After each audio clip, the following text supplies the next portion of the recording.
చెప్పకు కిత్రెత్సు, నువ్వేం మర్చిపోలేదు కదా? లేదు, అంతా బానే ఉంది. సరే అమ్మా, నేను స్కూల్కి వెళ్తున్నాను. కిత్రేట్సు, ఒక్క నిమిషం ఆగు. స్కూల్ నుంచి తిరిగి వచ్చేటప్పుడు నాకు పని చేసి పెడతావా ప్లీజ్? ఏంటి కొరుసుకే, ప్లీజ్ నువ్వు చేసేయచ్చు కదా. ఏంటి, ఇది నేనే చేసి పెట్టాలా? అసలు అన్ని పనులు నేనే కదా చేస్తున్నాను.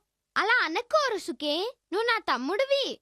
తమ్ముడెప్పుడు అన్న మాట వింటాడు. నేను సరిగ్గా చెప్పాను కదా. లేదు, అలాంటి రూల్ ఏమీ లేదు. నువ్వు తప్పుగా చెప్తున్నావు. హా? మీ ఇద్దరిలో ఎవరు ఈ పని చేస్తారో తొందరగా డిసైడ్ చేసుకుని నాతో చెప్పండి. అయితే కొరుసుకి చేసేస్తాడమ్మా, నాకు టైం అవుతోంది. కిత్రెత్సు, ఇది అన్యాయం. ఆ, ఆ, ఆ, చిన్నవాడినైనందువల్ల ఇంట్లో పనులన్నీ నన్నే చేయమంటున్నారు. నాకు కనుక ఒక తమ్ముడుంటేనా అసలు పనులేమీ చెప్పను. ఆ